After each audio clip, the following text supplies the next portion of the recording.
Insert disc 2. That's right. They just How come heard the that. robot doesn't do that? I put it on the beginning of the show. It's like a woman saying it. Well, it's a robot woman. Where's the robot guy that we used to have that would say news?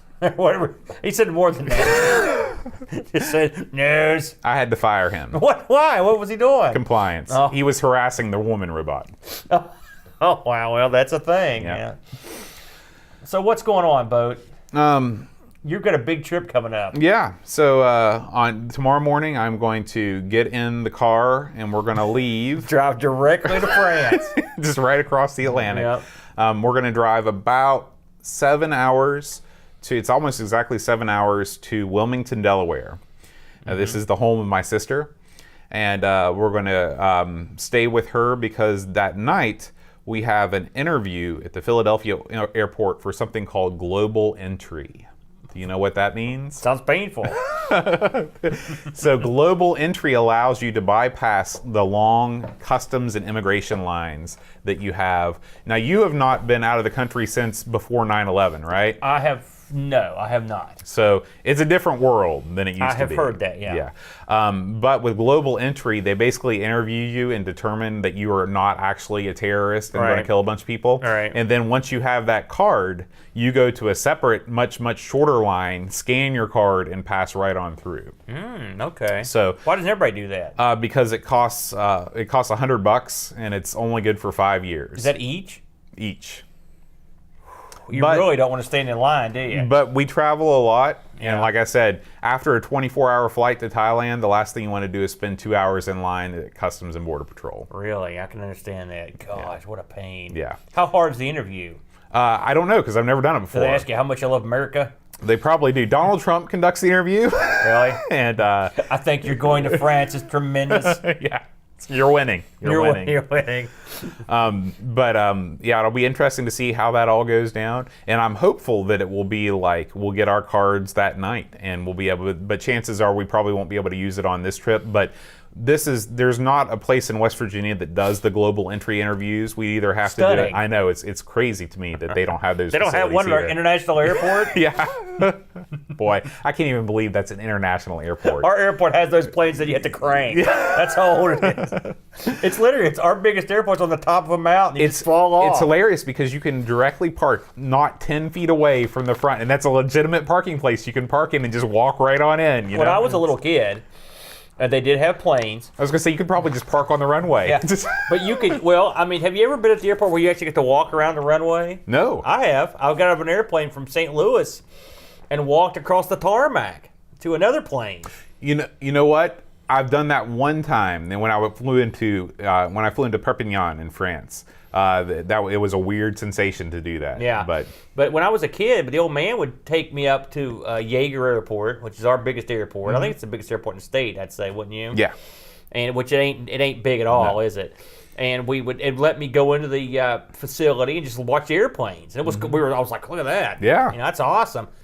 You can't do that no more. You can't do that no more. The good times are over. No, and it's a shame. But you're right. That airport, I will say, if you're going to fly out of somewhere, the lines aren't long.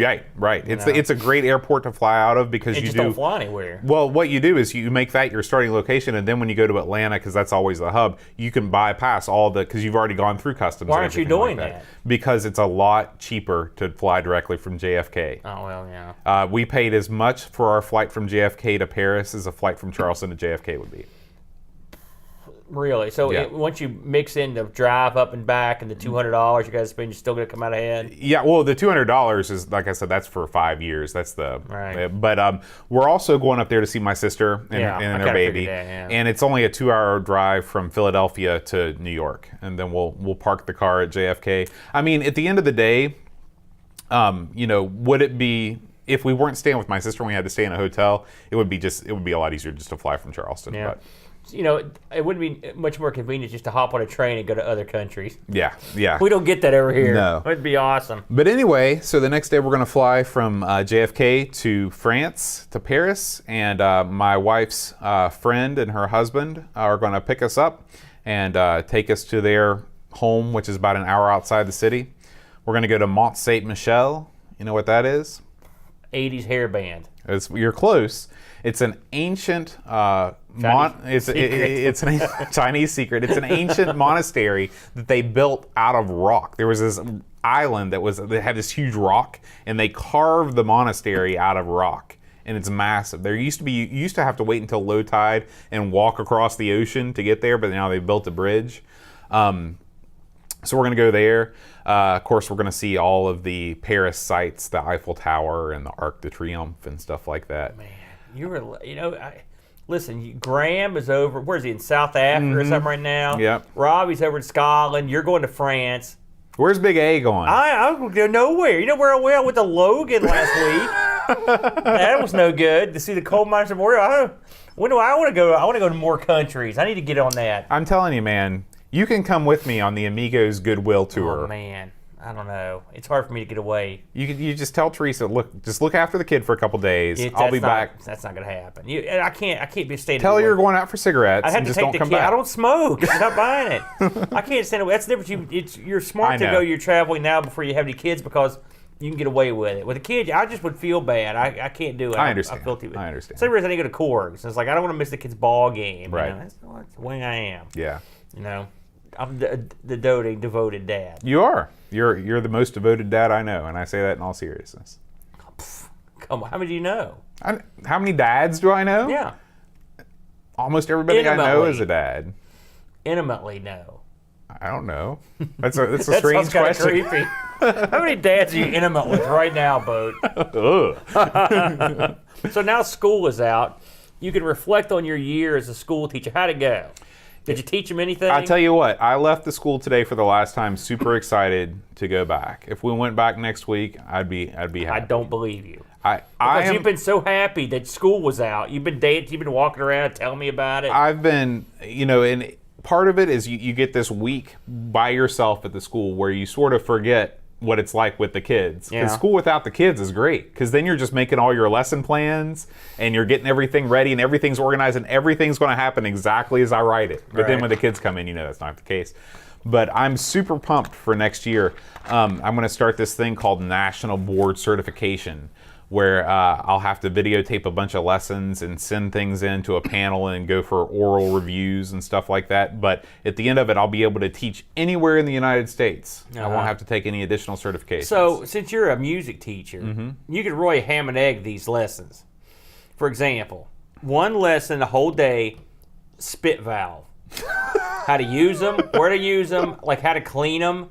How to sneak them if you have to. I need to consult you before I start making my plans for these videotaped lessons because I think you've got some gold here. Another one day you have the kids do nothing but polish up the music stands.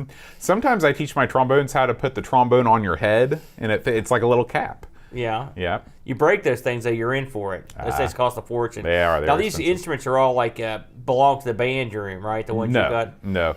95% of my students have their own instrument. Really? I would say even higher percentage. So that's way different than when I was in school because no one could afford their own instruments back in the days. I think that you did not know how many students had their own instrument. No, we had it's just like when I was in high school. We had most of the instruments that were on loan. No one bought them. Like mine. Listen, I used a loaner for my entire existence in high school. Okay, but just because you did doesn't mean that everybody else did. No one I knew owned their own baritone. Nobody. Well, baritone is a different sort of instrument. No one owned a tuba, for example. Right. So, or a trombone. No one owned any brass.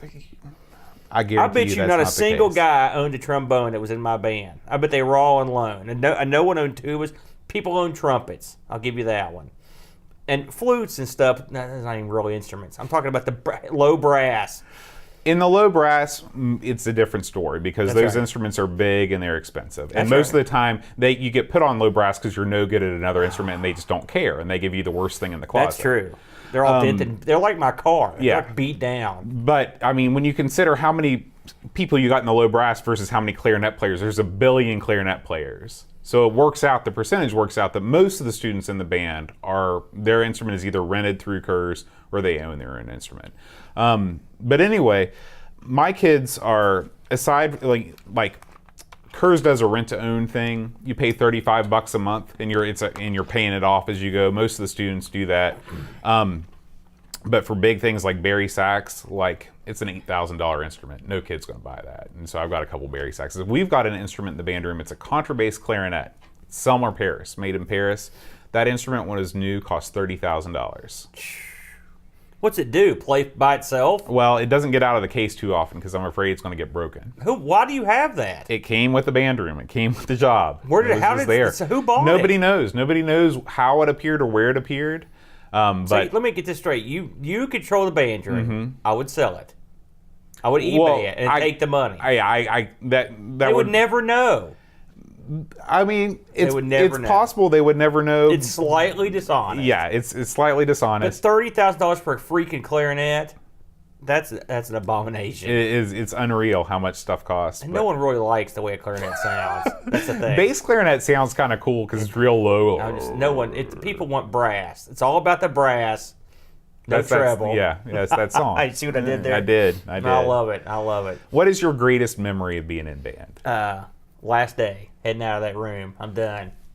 You hated band? I didn't like band all that much. It was, listen, and you pooped on all my good memories when you badmouthed my band's ability to win competitions or be any good. You're like, no, you weren't really good. No. All your competitions were a joke. You're all sucked. No, you're all the acclaim you earned, garbage. That was one of the biggest. That was one of the biggest disagreements that we were. That was during one of those role playing nights where I had way too much to drink, and I was a blathering mess that night.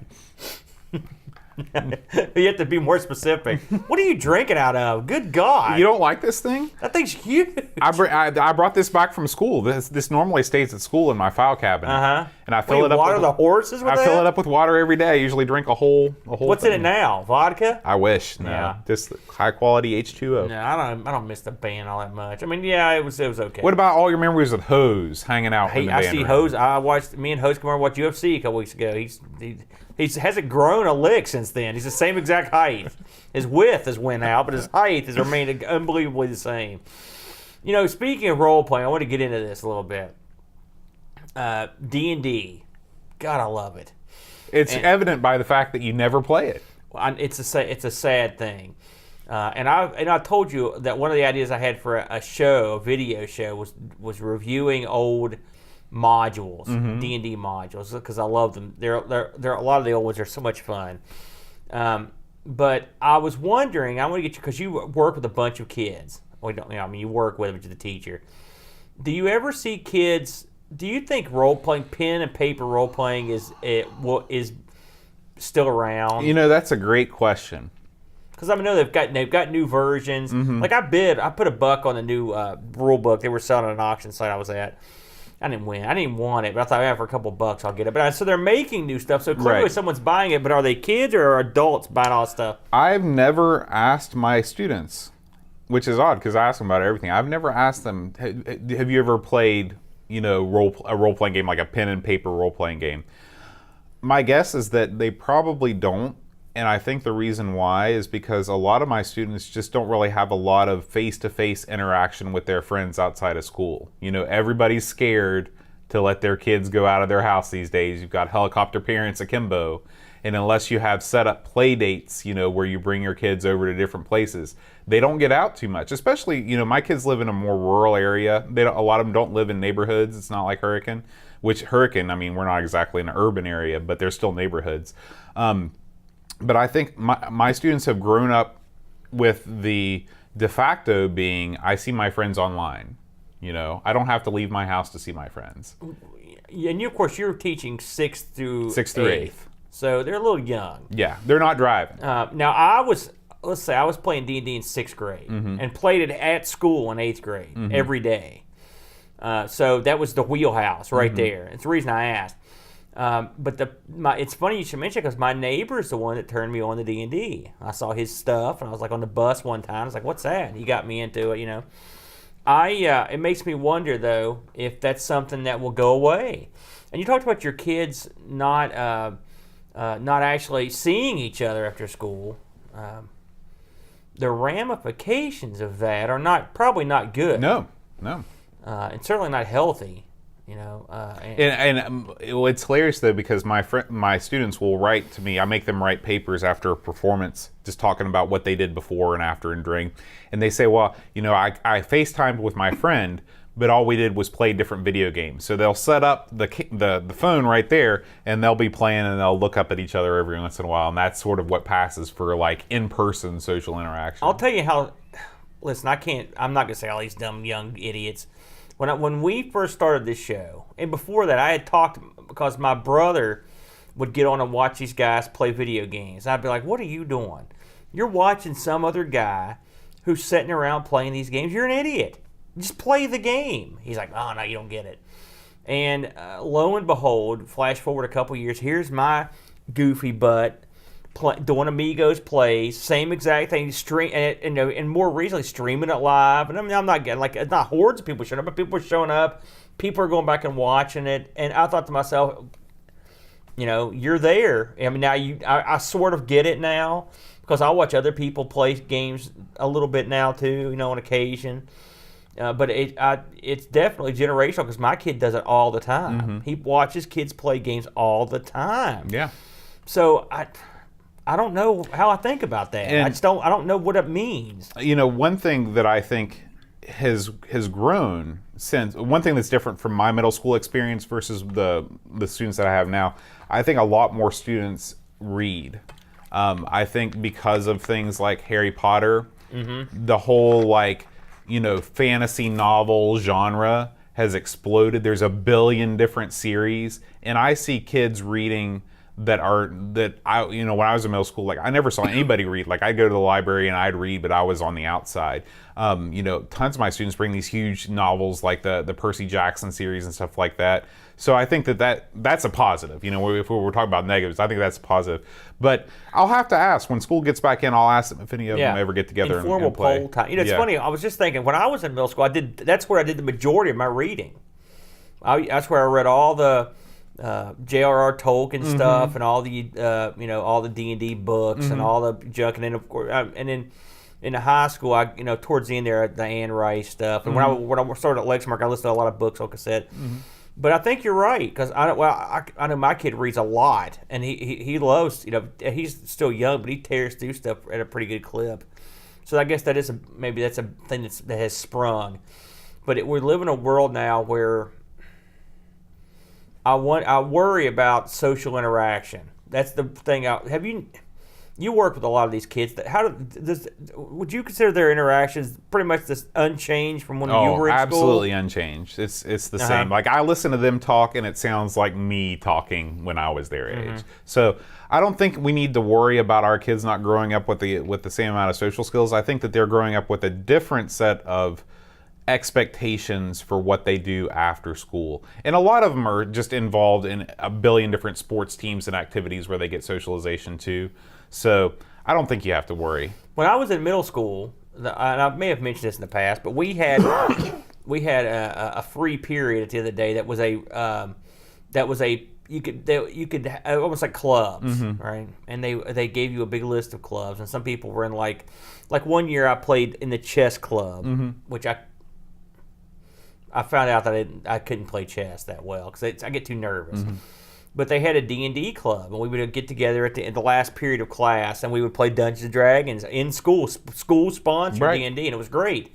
But then again, you also had gun club. You had farmers. You had they had a bunch. I don't know. I guess they don't do that anymore. I'm guessing they don't have anything like that now. Yeah, now in my school they have a time where you can choose one of 3 or 4 activities.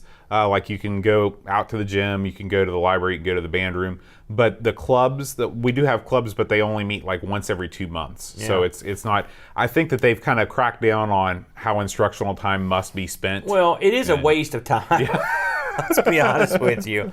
They police that sort of thing more than they used to. Yeah, and we used to play D&D in. I remember in 8th grade playing it at lunchtime in a classroom of one of my teachers, Mrs. Neal, would let us play in there. We'd all get together and play.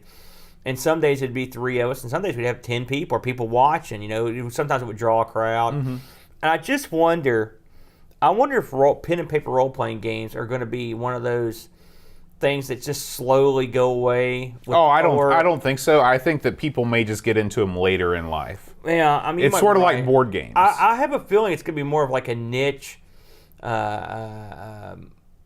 group that look at it. It's probably the same kids that are growing up playing old arcade games. That kind of retro-inspired person that's wanting to play the... I don't know. I think that it appeals to more people than just people that like retro arcade games. I think it appeals to anybody that likes to use their imagination and tell stories. I'm not saying the appeal's not there, but there are other outlets that you can do it with that are much easier. I mean, you can play... What's that thing Brent's got on Steam that lets you play board games online? You know, you can play D&D. There's no way that's easier than sitting down with your buddies and playing a game of D&D. If you're used to not getting together with people, though, it would be less foreign to you. Is my point. Yeah. Oh, okay. I see what you're saying. You know, and there's a D&D thing that we use all the time. Yeah. It's a tool and it works great. To play, but it's not the same as being there. Right.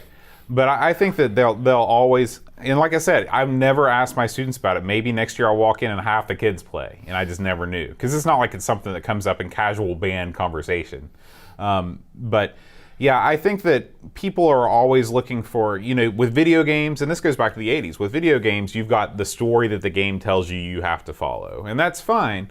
But some people want more than that. They want to break out of that mold, and they want to be totally free. And that's the genius of pen and paper games. Do you miss playing every day? I do. I love. You didn't play hardly at all until the last few years, right? You never played that much in high school or anything. No, I never played. But when we started that campaign with Matt and Brent and you, man, I look forward to that day every single week. It was fun, and I have to say the last chill game we played, that's one of my favorite games. Oh yeah, it was so much fun. We taped that. It was only Amigos only. Amigos role-playing, effort, but that was so much fun. Yeah. And the end of that was great. Yeah, I have to give you credit on that. Your goofy George Animal Steel style play worked out for the best, and that was fun. We'll have to do it again soon. Yeah.